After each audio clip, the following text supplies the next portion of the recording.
क्या आपने कभी सोचा है कि कुछ लोग ऊंचे बर्फीले पहाड़ों पर रहते हैं, कुछ हरे भरे मैदानों में रहते हैं और कुछ तो तपते हुए रेगिस्तान में रहते हैं। आखिर फिर एक ही धरती पर, एक ही ज़मीन पर लोगों की ज़िंदगी इतनी अलग अलग क्यों होती है? तो आइए आज के इसी चैप्टर में हम समझने वाले हैं, जिसका नाम है लैंड फॉर्म एंड लाइफ। यह है क्लास 6 ज्योग्राफी का चैप्टर।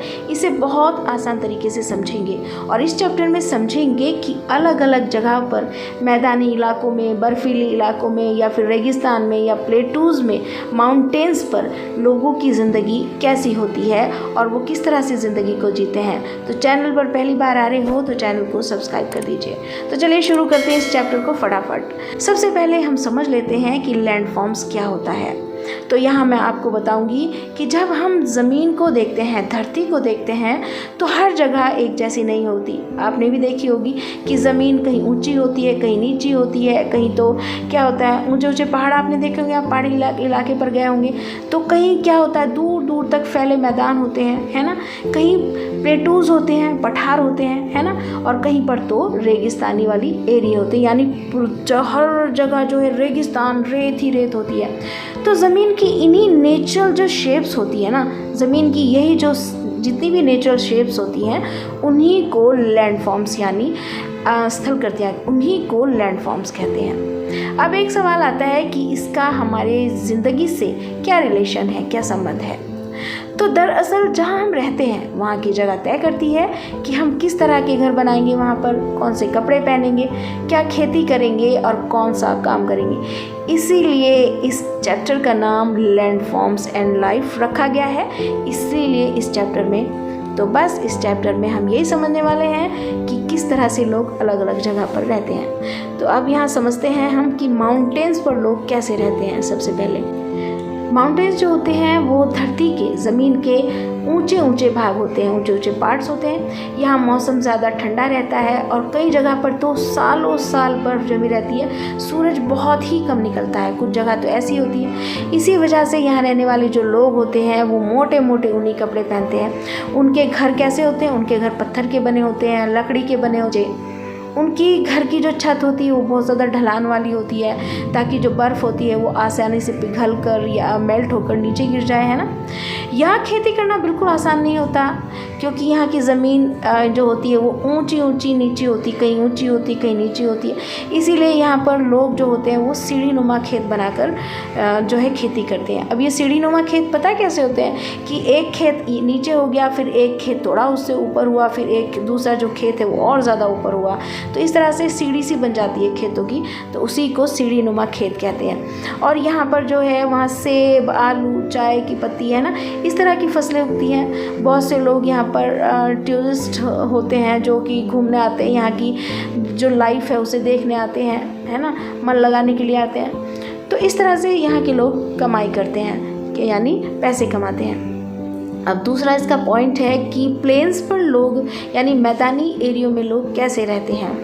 मैदान जो होता है, प्लेन्स जो एरिया होते हैं वो बिल्कुल समतल होते हैं, एक तरह से। यहाँ ऊंचे नीचे एरिया नहीं होते, है ना। यहाँ की मिट्टी जो होती है वो बहुत उपजाऊ होती है, इसलिए यहाँ खेती करना बहुत आसान होता है। नदियाँ जो होती हैं यहाँ पर अपने साथ उपजाऊ मिट्टी लेकर आती हैं, जिससे गेहूँ, चावल, गन्ना और कई दूसरी फसलें यहाँ पर आसानी से उगाई जाती हैं। तो इसी वजह से दुनिया की सबसे ज़्यादा जो आबादी है वो मैदानी इलाकों में रहती है। बड़े बड़े शहर, सड़कें, रेलवे और उद्योग भी अधिकतर ज़्यादा करके मैदानी जो इलाके हैं उन्हीं पर डेवलप किए गए हैं। अब समझते हैं कि प्लेटूज़ यानी पठार जो होते हैं वहाँ पर लोगों की ज़िंदगी कैसी होती है और पठार क्या होते हैं। पठार जो होते हैं यानी प्लेटूज़ जो होते हैं वो ऊंचे होते हैं, लेकिन उनकी जो ऊपरी सतह होती है वो समतल होती है। यानी अगर आप माउंटेन्स को देखोगे तो उनका सबसे ऊपर का जो टॉप होता है वो एकदम नुकीला होता है, इस तरह से होता है ना।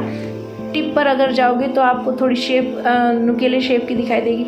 लेकिन जो पठार होते हैं ना, ऊंचे तो वो भी होते हैं, वो पहाड़ से थोड़े कम ऊंचे होते हैं, और उनकी जो ऊपर वाली जो एरिया होता है, जो टिप होती है, वो बिल्कुल समतल होती है, यानी एक सपाट होती है। तो क्या होता है कि देखने में पहाड़ जैसे लगे होते हैं, लेकिन वो पहाड़ नहीं होते। तो पठार की जो सबसे बड़ी जो यहाँ पर क्वालिटी होती है वो ये होती है कि यहाँ पर बहुत सारे खनिज पाए जाते हैं, जैसे कोयला है, लोहा है, बॉक्साइट है, इस तरह के बहुत ETC बहुत सारे ऐसे खनिज जो होते हैं वो पठारों पर ही मिलते हैं। इसी वजह से यहाँ खनन और उद्योग जो होता है उसका विकास करना बहुत ज़्यादा आसान पड़ जाता है। कुछ जगहों पर तो पठारों पर भी खेती की जाती है, लेकिन हर जगह की मिट्टी ऐसा नहीं होती, लेकिन पठार की मिट्टी हर जगह उपजाऊ हो ऐसा नहीं होता, ठीक है, लेकिन कुछ ही जगहों पर खेती होती है। अब हम डेजर्ट्स के बारे में समझेंगे, यानी मरुस्थल जो रेगिस्तानी एरिया होते हैं वो क्या होते हैं और वहाँ के लोगों की ज़िंदगी कैसी होती है। तो ये जो मरुस्थली एरिया होते हैं ये ऐसी जगह होती है जहाँ बारिश बहुत कम होती है, यहाँ बहुत दिनों तक बारिश होती नहीं, गर्मी बहुत ज़्यादा पड़ती है और रात जो होती है यहाँ की लेकिन बहुत ठंडी होती है, क्योंकि यहाँ पर रेत होती है। रात में जो है रेत ठंडी हो जाती है, वो काफ़ी देर तक फिर ठंडी भी रहती है। पानी की बहुत कमी यहाँ पर होती है और पानी लेने के लिए लोगों को बहुत दूर दूर तक चलना पड़ता है। यहाँ ऊँट पाले जाते हैं, क्योंकि ऊँट जो होते हैं वो आसानी से रेतीली जगहों पर चल लेते हैं, उनके पैरों में रेत नहीं चिपकती, इसलिए जितने भी ये लोग काम करते हैं, सवारी करते हैं, ऊँट से करते हैं, ठीक है। अपने जो बिजनेस अगर इधर से उधर जाना हो या कुछ लेन देन खरीदना हो तो भी ऊँट पर बैठ कर ही जाते हैं। तो यहाँ के लोगों का भी जीवन ज़िंदगी जो होती है वो बिल्कुल अलग सी ही होती है और उसी के हिसाब से यहाँ के लोगों ने अपने आप को ढाल रखा है।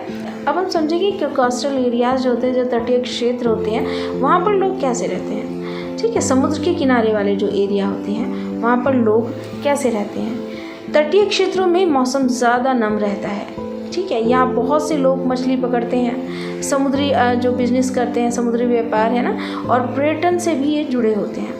यहाँ पर नारियल और चावल जैसी फसलें यहाँ बहुत अच्छी तरीके से उगाई जाती हैं, लेकिन कभी कभी यहाँ पर चक्रवात और समुद्री तूफान लोगों के लिए जो है बहुत ज़्यादा मुश्किलें खड़ी कर देता है। अगर समुद्र में तो सुनामी आ जाए तो फिर क्या, यहाँ के लोगों के घर ही बह जाते हैं और इनकी सारी चीज़ें ख़त्म हो जाती हैं, इनकी जो ज़िंदगी है वो परेशानियों में पड़ जाती है।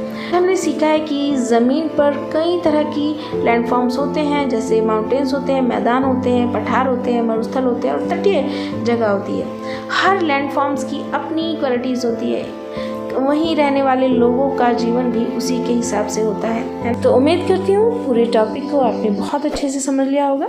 मिलते हैं नेक्स्ट चैप्टर में नेक्स्ट टॉपिक के साथ। Thanks for watching this video.